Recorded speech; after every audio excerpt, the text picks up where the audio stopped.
So how was Japanese no? Yeah, I went to sleep very quickly. See my head?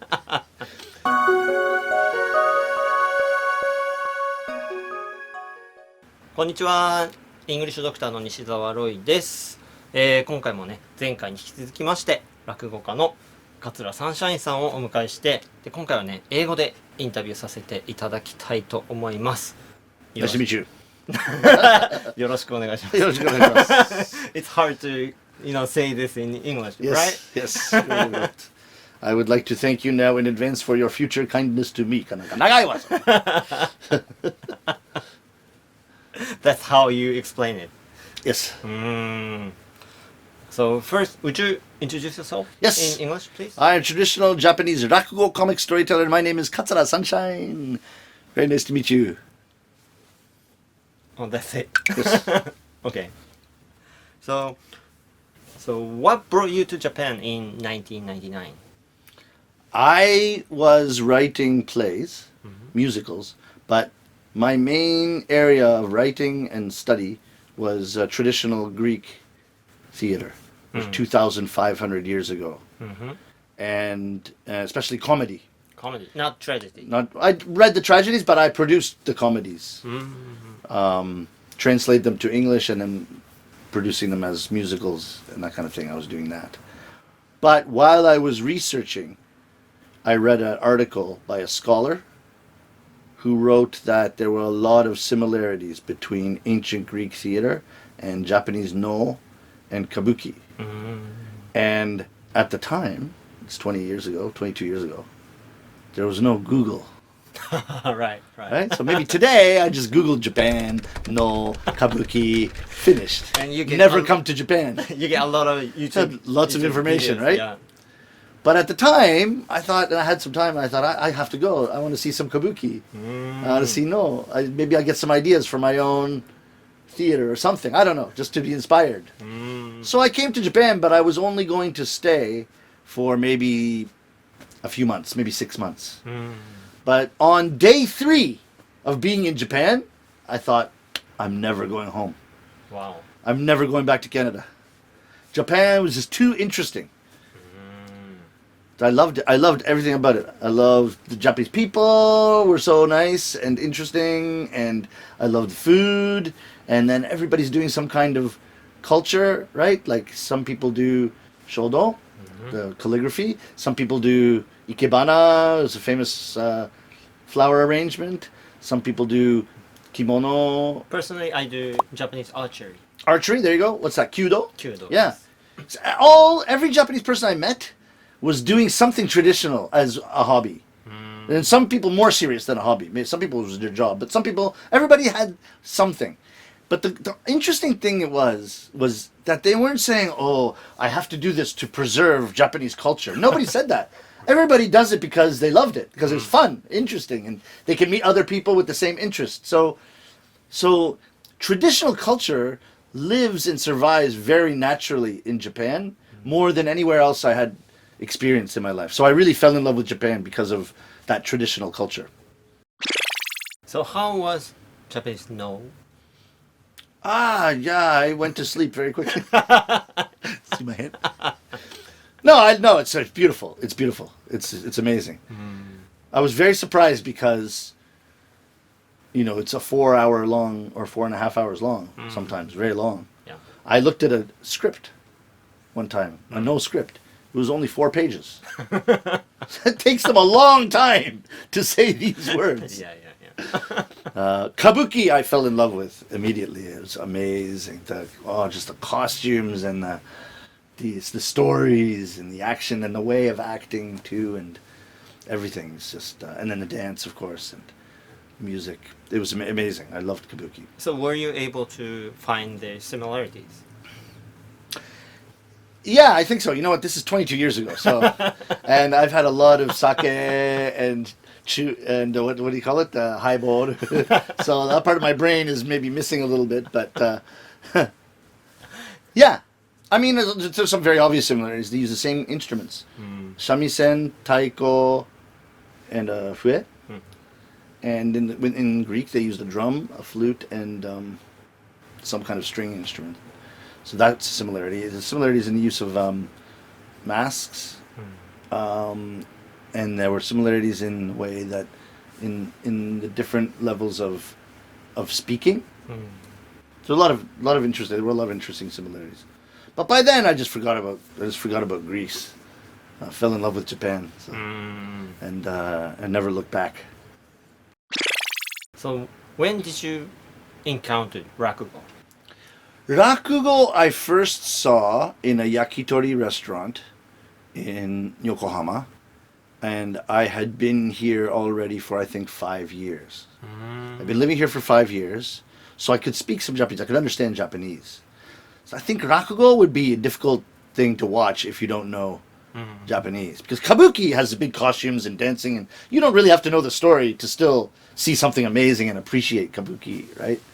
But with Rakugo, you just have an old guy like me sitting on a cushion, turning his head this way, turning his head this way, and talking. So if you don't know Japanese, it's not very fun. But yeah, so the first time I saw Rakugo, I was crying. I was laughing so hard. It was amazing, and everybody around was laughing their heads off. And then I asked, like, what's this all about? And they said, first, it's called Makura, the pillow. Is just free talk. Kind of each storyteller tells some jokes and becomes friends with the audience. And then the second half of a performance is the story. And that could be 100, 200, 300 years old. It's been passed down through the generations from master to apprentice, master to apprentice. And all of them are free to use the same story. So you maybe see the same story, but with different storytellers, and that's very interesting too. And they told me about it that first day, after I saw it, and I just fell in love. I thought, I have to do this. This is what I was born to do. So it was like love at first sight. What about Rakugo fascinates you? Yeah, I think why I fell in love with it at first is because it's traditional. It's comedy, it's theatrical, it's very compact, one person playing all the roles. But you use the imagination of the audience to create the world, instead of using lots of sets and movies and props and lighting. It's just words, but the image appears in everybody's mind. I thought that was fascinating. And also, I had been studying traditional Greek comedy, so I like comedy, I like theater, I like making people laugh, I like traditional stuff. So everything I had really studied or worked on or been interested in my life up to now, up to when I saw Rakugo, it was all contained in Rakugo. So it was kind of destiny. Like, I've been searching for Rakugo all my life is kind of how I felt. It was like perfect for me. I see. But have you done any stand-up comedy? No, I've never done it. No. So how was it like at first? I was terrible. But everybody's terrible at first. I think stand-up comedians are terrible at first until they get better, and unless you have some geniuses, I think. Like, do you know Dave Chappelle? Dave Chappelle. Dave Chappelle is my favorite American comedian, but he was apparently already amazing at like 15, 16 years old. But I think that's very rare. So everybody's just terrible, and then they get better and better and better. I mean, that's what apprenticeship is for. Your master tells you you're terrible. We'll try again, right? But then you just learn, and anybody can learn it. That's the other thing. It's not talent. It's just work. It's a craft. So anybody that wants to become a rakugoka can become a rakugoka. So you spent 3 years with Katsura Bunshi? Yes. Master? With my master, yeah. So the apprenticeship is very traditional. I went to my master's house every day, 3 years, not one day off, and did the laundry, did the cleaning, clean his house, fold the kimonos. Some apprentices cook for the master. My master usually ate out, so we didn't cook, but for other masters, they want you to cook in the house and everything. And then help the master all day. Maybe his shows, go to the shows, take out the kimonos, help him get dressed. When he takes off the kimono, fold the kimono back up, do the sound, do the lighting, do all the theatrical stuff. And then once you've learned a story, you can be part of his show. So, and that was 3 years But it's really amazing. And you don't pay for a thing, which is amazing. It's a traditional Japanese apprenticeship. So every master learned from their master, and so then they have a responsibility, or they feel a responsibility to pass the craft down to the next generation. So there's no money. You're not paying for lessons or anything like that. In fact, master pays you a little bit every month. Also pays your rent, pays all your food. You don't have any use for money for 3 years. They take care of you, and you work for them. So you do a lot of menial things for the master, but you're with the master all day, every day, except when he's sleeping. You're with him. So you can learn so much by, think about it, like if you take a lesson or have a class at a university, it's maybe 3 hours a week. Or if you're taking violin lessons, maybe 2 hours a week. Here it's 14 hours a day. You're with the master. Everything, every phone call the master makes, there's something you can learn from that, right? Of course, from his shows.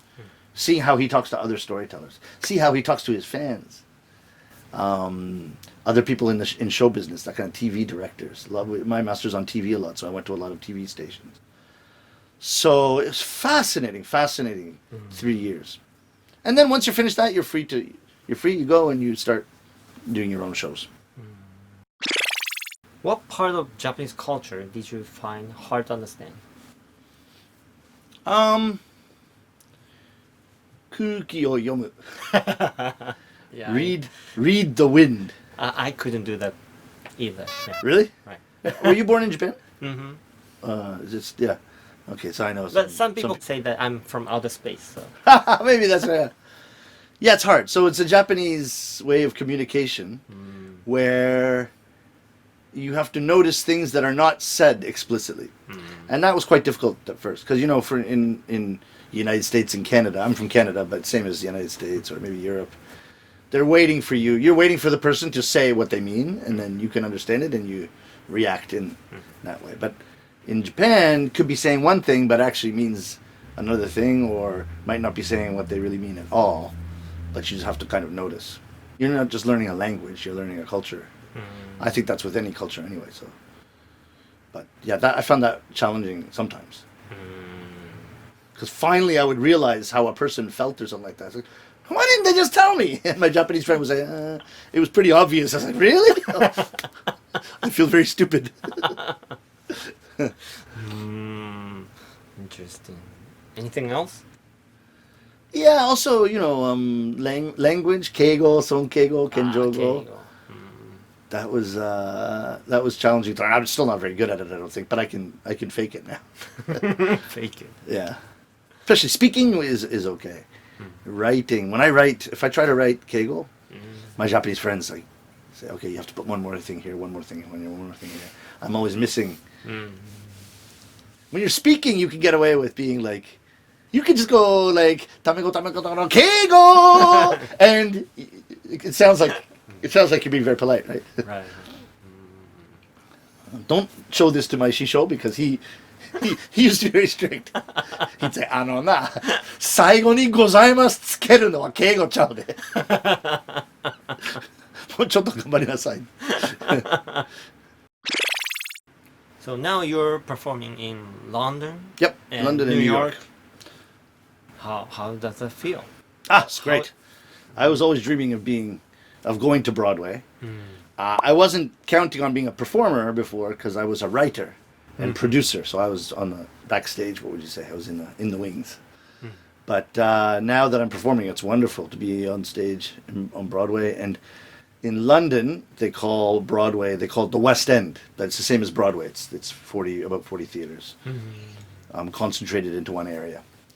So being in the West End and being on Broadway is a great experience. The audiences are amazing, and people that come to shows there go to a lot of shows, a lot of concerts. A very educated audience, and they're looking for something. So this is traditional Japanese, so people are very interested in Japan.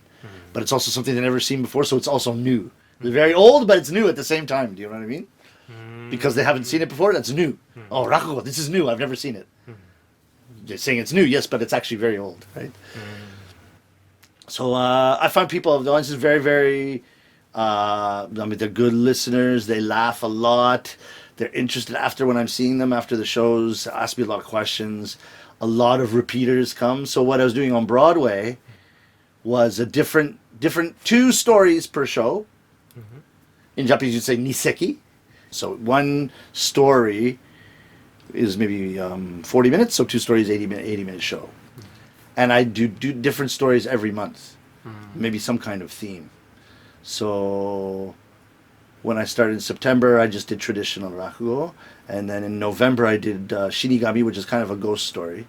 Now in Japan, you would do that in the summer, right? Kaidan Banashi, you do it in the summer because it's very hot. So people listen and then they get goosebumps because it's a scary story. And so that's the kind of emotional air conditioning kind of thing, right? Traditionally. But, at the end of October, we have Halloween. And then November, the skies are starting to get dark and that kind of thing. So the atmosphere for ghost stories, actually November is also not a bad time. We also tell them in the summer, but in November is not a bad time. So I had the ghost story in November. And December was coming close to Christmas and everything. So I had family stories. So bring your children. All the stories are going to be good for children. Also adults, but particularly children can laugh. Then in January, I said, leave your children at home. This is adult Rakugo. In Japanese, shimoneta. Puchi shimoneta. It's Rakugo, so it's not really dirty, but it's like a wife cheating on the husband. And the husband comes home, so she puts her lover in the closet, in the oshiire. Right? It's koten Rakugo. It's traditional Rakugo, so but it's not bad. It's nothing pornographic, but just children wouldn't really understand or gambling stories, that kind of thing. So we had the adult Rakugo was very popular. Most Broadway shows reach their peak of the year around Christmas, and then in January people don't go out that much traditionally. So the shows you see a dip in ticket sales until like very March. March it goes up again. Usually goes like that. Christmas, in January, right? My show went way up in January. I thought, why is this? And I realized, I've been advertising adult Rakugo, so everybody's coming for the adult Rakugo. I see. So the fact that people see it once and then they want to come back, I mean, that's a great feeling, because that's the way Rakugo is in Japan. If you see a storyteller, if you like them, you want to go see them again and again. So I was really happy of that, and it's great to be doing a long run. So we're off right now because of Corona. So I've been off for about 2 years, but we're starting again in March. So in March. About 2 months, we're starting again on Broadway. And I started my run in the West End last month. It's once a month, every month for the next year. So to be doing a show in London and New York at the same time is kind of unprecedented. I don't know if anybody's done that before, really. The shows, like if you have Phantom of the Opera, you have the London version and the New York version, but it's not the same cast, obviously, Right. because they're performing 8 times a week. But for me, for London, it's once a month, and New York, it's once a week. So I can go between the two and do a long run in both at the same time. So it's a really unique opportunity.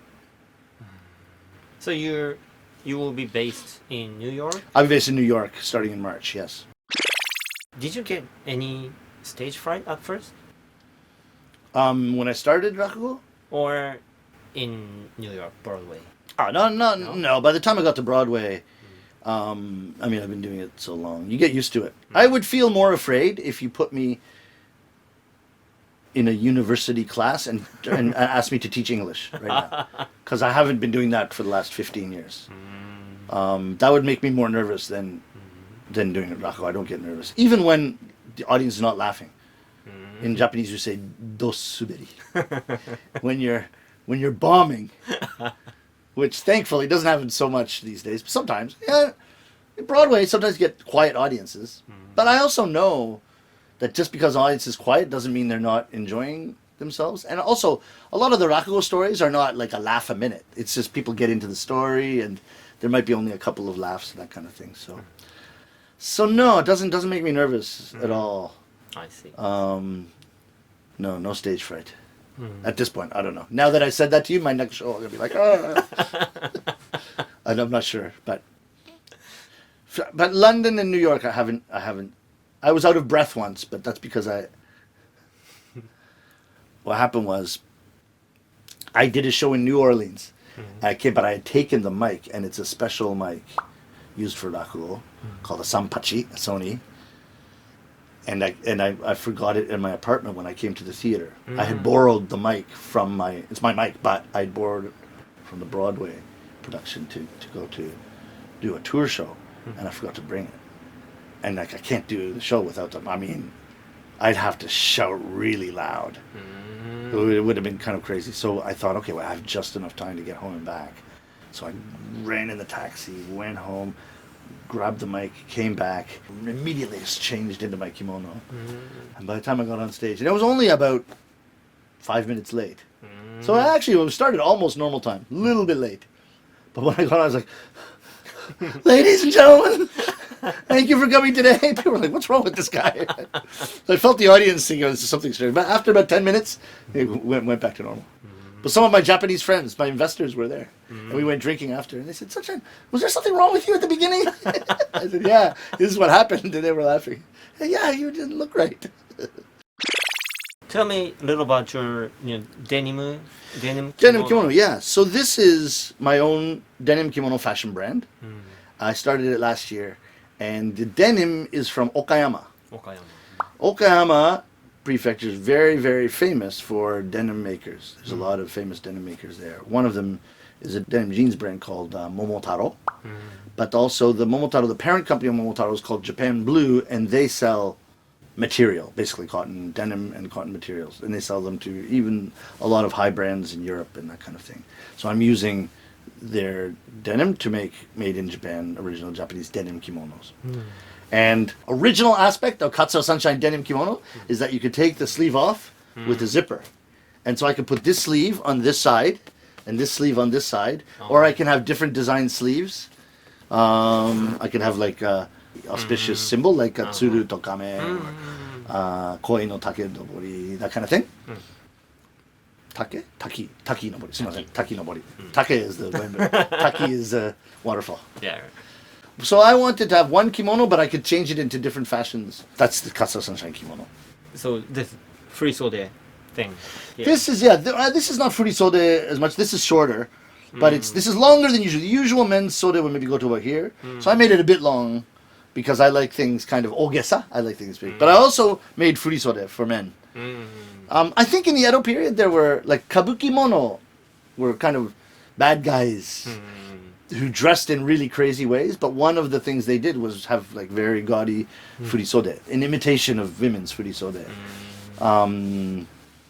So yeah, I really like that idea. Like I think furisode looks so good, and only unmarried women are supposed to wear furisode. That's a shame.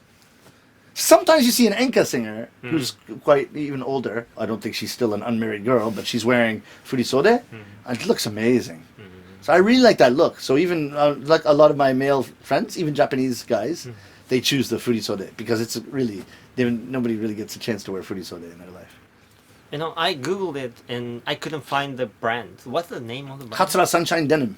Katsura Sunshine Denim. Yeah, I don't know if it comes on Google yet. We just started. I mean, right now it's just we haven't even started promoting it. Yeah, it's more like word of mouth, and people contact me, and they're order made. You can't actually buy one online. You have to contact me. I need to get a couple measurements. How tall are you and your shirt size and that kind of thing. And you also choose your denim. But we're building a site right now. Do you know the Nike shoes site where you can choose all the colors of your shoe? Have you ever seen this? No. It's really cool. If you go to like Make My Own Nikes or something like that, it start with a shoe, and then you could choose the stitch color, the swirl, the back little sticker there, the rubber color. You can change everything to your style, make your own original shoes. We are doing a Katsura Sunshine kimono version of that site. So you could choose this. I have blue stitches here, right? And a blue zipper. But you could, if you wanted, you could do red, you could do pink, you could do yellow. You make it your own choice here. Here, the stitches show up here. Even there's different pieces, right? So this piece of material, I don't know if people can see this. No. But here, if I stand up in front of this camera, so this piece of material here and this piece of material here are two different colors. You could change that. You could choose the zipper, the decorative zipper. So once we build that, then we'll be in business. I'm sorry we were not top of your Google list. It's still a kind of secret business. Katsura Sunshine Denim. Katsura Sunshine Denim right now. Got that ということでいろいろとね、ありがとうございます。はい、英語楽しかったです。はい、お話伺ってみましたが、いろんなねお話出てきて本当楽しかったです。ああ、いや楽しかった楽しかった。It was great talking to you. Thank you very much. Yeah, thank you very much. That's a lot of fun. Let's do it again. Thank you. Cheers. ありがとうございました。見てくださった方。ありがとうございました。